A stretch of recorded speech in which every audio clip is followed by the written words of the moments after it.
Le cheerleading gagne de plus en plus en popularité au Canada et la région de Québec n'y échappe pas.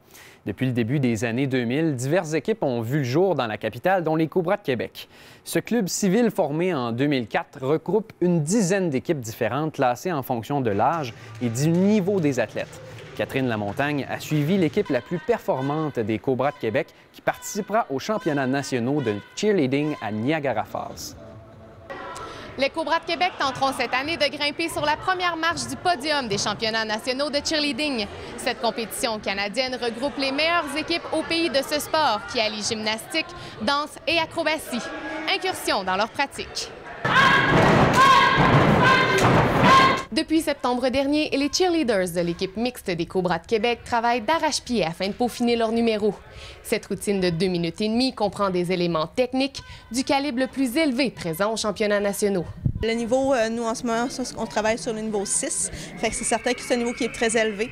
Il va y avoir des pyramides, il va y avoir des acrobaties dans les airs, peu importe, ça peut être des pirouettes dans les airs qui se fait avant-arrière. C'est sûr que c'est un show qui donne encore plus le goût d'en faire, parce que c'est impressionnant. Ces athlètes devront d'ici là continuer à s'entraîner plusieurs heures par semaine pour améliorer leurs conditions physiques, leur force et leur souplesse.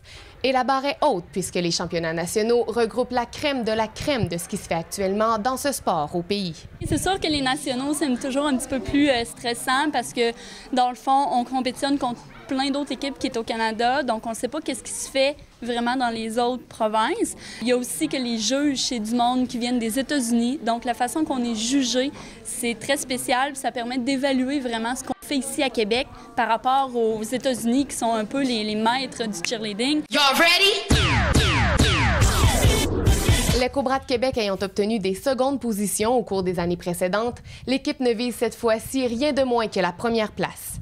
Un défi concèdent les athlètes. Honnêtement, il y a du bon calibre, puis le calibre augmente d'année en année parce que c'est sûr que le cheerleading, ça fait pas 30 ans que ça existe non plus au Canada. Et donc c'est sûr que la compétition augmente d'année en année, donc ça, il faut toujours augmenter le niveau, mais oui, la compétition est de plus en plus féroce. Qu'importe l'issue de la compétition, les 18 filles et 10 garçons de l'équipe comptent bien garder un souvenir impérissable de ce championnat auquel plusieurs d'entre eux ont participé par le passé. Rentrer sur le tapis, c'était un moment de stress, mais c'est un bon stress vraiment positif. C'est sûr que c'est le fun d'être avec toute l'équipe sur le terrain. C'est vraiment une dynamique différente avec tout le public. Vraiment hâte de partout à travers le Canada, c'est vraiment spécial. Après les championnats nationaux, les Cobras de Québec ne visent rien de moins que les mondiaux qui se dérouleront en avril 2012 à Orlando, en Floride. Cette compétition réunit l'élite provenant de 42 pays différents qui compétitionneront afin de remporter les honneurs.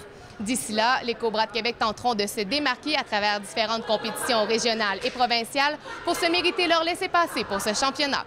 Catherine Lamontagne pour l'Université Laval. Le championnat canadien d'athlétisme est la dernière occasion de l'année pour se qualifier au championnat canadien. Le Rouge et Or a remporté la bannière masculine provinciale en athlétisme. 9 athlètes se sont qualifiés pour la compétition nationale. C'est notamment le cas de la recrue Mélanie Blouin que Louis Lairroy a rencontrée. Incommodée par une blessure à la cuisse, Mélanie Blouin a déclaré forfait lors des derniers championnats provinciaux. Elle a toutefois réalisé le standard lui donnant accès au championnat canadien plus tôt cette saison, avec une hauteur de 4,17 mètres, son record personnel. L'étudiante en nutrition a fait ses débuts en saut à la perche à 14 ans. Une transition entre la gymnastique et sa discipline qui s'est faite spontanément.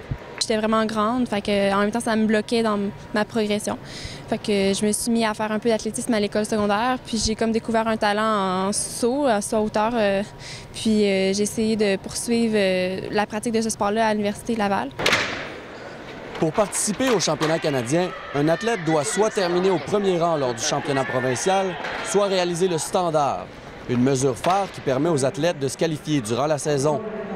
Mélanie a déjà rempli l'exigence de 3,65 mètres à 6 reprises cette saison. J'ai commencé avec 3,75 m en début de saison, puis à chaque compétition, je me suis améliorée. Puis c'est super motivant pour moi, puis ça me donne beaucoup de confiance aussi. De la confiance, elle en aura besoin pour le championnat canadien. Toutefois, son entraîneur a bon espoir que l'athlète fera bonne figure le moment venu. Pour elle, je pense que c'est pas un problème parce que elle est vraiment forte. Elle a fait les compétitions à un niveau très élevé depuis beaucoup de temps. Mélanie est classée première au pays à sa première année dans le club. Mais une blessure à la cuisse soulève les doutes. Louis Lairroy pour l'Université Laval.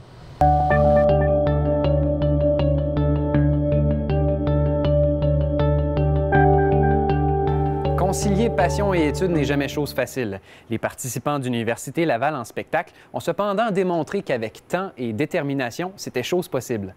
Anthony Melançon-Giasson en témoigne. Pas moins de 13 étudiants compétitionnent dans le cadre de ce concours. Avec les études, il est parfois difficile de pratiquer des activités parascolaires et artistiques. Les participants ont des talents cachés qui n'ont aucun lien avec leur formation universitaire. Ils nous prouvent que ça vaut réellement la peine de s'investir dans ces passe-temps.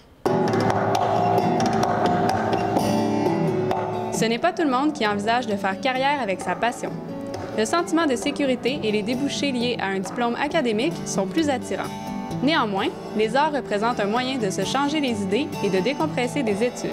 Je pense que c'est bon d'étudier parce que c'est bon, honnêtement, d'avoir un papier, mais je pense que persévérer dans ce qu'ils font puis dans leur talent, puis je pense que ça peut aider à leurs études parce que honnêtement, ça doit tellement être décompressé. Les deux gagnants, Camille Roaoud et Hugues Caillère, ont la chance de jumeler études et passion. Ils étudient présentement en théâtre à l'Université Laval. La scène leur permet d'exprimer leur art concrètement, tandis que l'université leur apporte un appui théorique. Puis je pense que c'est ça, l'université, c'est toujours un peu plus théorique. Alors, dès qu'on a l'opportunité de créer, puis de se rencontrer, de parler, puis de vouloir explorer des choses, bien, on en profite à fond, là, vraiment. Les étudiants voient souvent la pratique de leur talent comme un hobby. Ils concentrent principalement leur temps sur les études. Selon un étudiant de l'université présent dans la salle, les participants ne voudraient probablement pas percer avec leur talent artistique. Je crois que pour tous les étudiants, puis en général, à part peut-être les deux qui faisaient la pièce de théâtre, je pense que c'est plus comme un sideline, un petit hobby, ils font ça pour le plaisir. Karim Ouellette, un membre du jury, a pour sa part terminé ses études collégiales. La conciliation entre son art et les études était très difficile à réaliser. Il a donc décidé de s'engager complètement dans sa carrière artistique. Il faut plonger et espérer. Parce qu'avant tout, il faut s'investir à 100%, tu sais, puis ne faire que ça. Puis concilier les deux, c'est difficile, mais ça se fait. Si on veut une carrière, idéalement, il faut aller à fond, à 100% dans la musique. Il est certainement difficile de transformer son hobby en carrière. Les étudiants de l'Université Laval semblent souligner l'importance de leurs études. Néanmoins, la pratique de leur art reste aussi une priorité. La finale nationale de ce concours se disputera à l'université. Camille Roaoud et Hugues Caillère affronteront des étudiants d'autres universités du Québec. Anthony Melançon-Giasson pour l'Université Laval. L'exemplaire Un hebdomadaire étudiant de l'Université Laval vient de subir une cure de rajeunissement. Une restructuration totale des locaux a été complétée. Publicité, journalisme et relations publiques sont désormais réunis sous un même toit pour former un centre multimédia qui répond à la réalité du métier. De grandes innovations ont été entreprises afin d'actualiser le programme, comme le rapporte Sandra Beausoleil-Auclair. Le local de l'ancien journal L'Exemplaire était devenu désuet comparativement à la pratique du métier. Le but étant de reproduire les vraies conditions, la restructuration, elle, était devenue inévitable.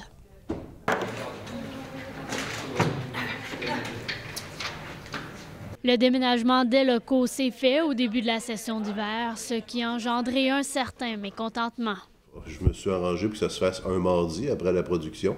Parce qu'il y a des choses qu'il faut faire, il y a des choses qu'on ne peut pas faire, on ne peut pas faire le journal en même temps. Donc, ce qu'on a fait, c'est que je me suis assuré que c'était fait pendant qu'on ne travaillait pas.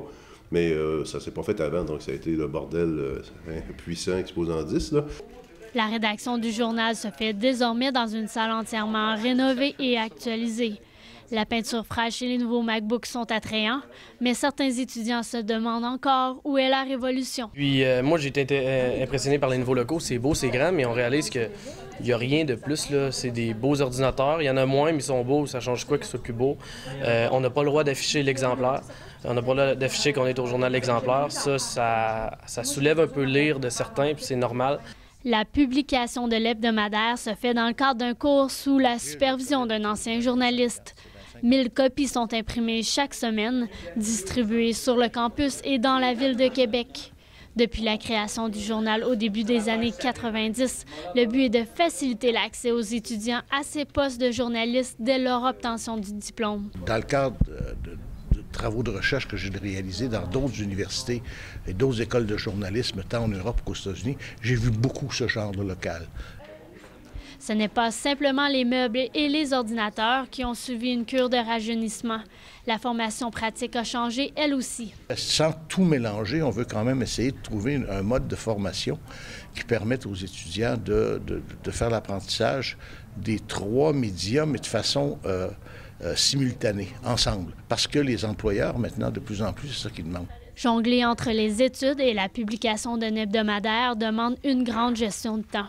Une pratique courante dans le métier de journaliste. D'autant plus que l'expérience de l'exemplaire est reconnue au sein des entreprises de presse. Même au Journal de Québec, il y en a qui sont passés directement d'exemplaires ou presque au Journal de Québec. Donc, ils se sont retrouvés comme ça, ils étaient dans leur climat directement. Les opinions sont encore mitigées sur l'application du nouveau centre multimédia. L'Université Laval, elle, est encore en adaptation puisqu'elle n'a pas donné de salle de réunion aux étudiants de l'université. Des belles idées sur papier qui ne sont pas encore tous mises en œuvre. Sandra Beausoleil-Auclair, Université Laval.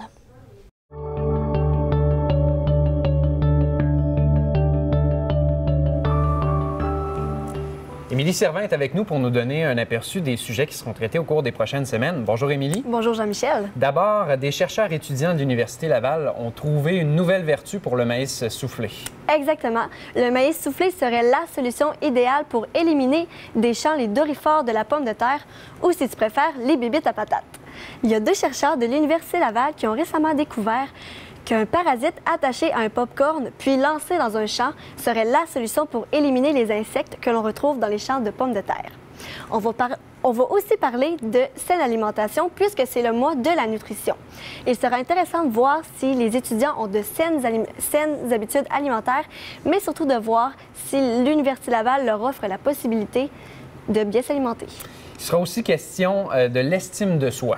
Oui, le laboratoire d'évaluation et d'intervention sur la problématique du poids de l'Université Laval a récemment réalisé une étude sur l'apparence de soi, l'apparence physique et les relations de couple. L'étude visait à mesurer l'impact de la perception de soi sur certains aspects d'une relation de couple, dont les relations sexuelles. Et finalement, nous parlerons des écoles. Les tableaux verts, les bons vieux tableaux verts se font désormais très rares dans les écoles primaires de la Ville de Québec. On y retrouve désormais des tableaux à écran tactile, mais aussi plusieurs outils technologiques. Mais la question, c'est est-ce que les nouveaux professeurs sont prêts pour ce virage tout en technologie? Nous le saurons dans les prochaines semaines, Jean-Michel.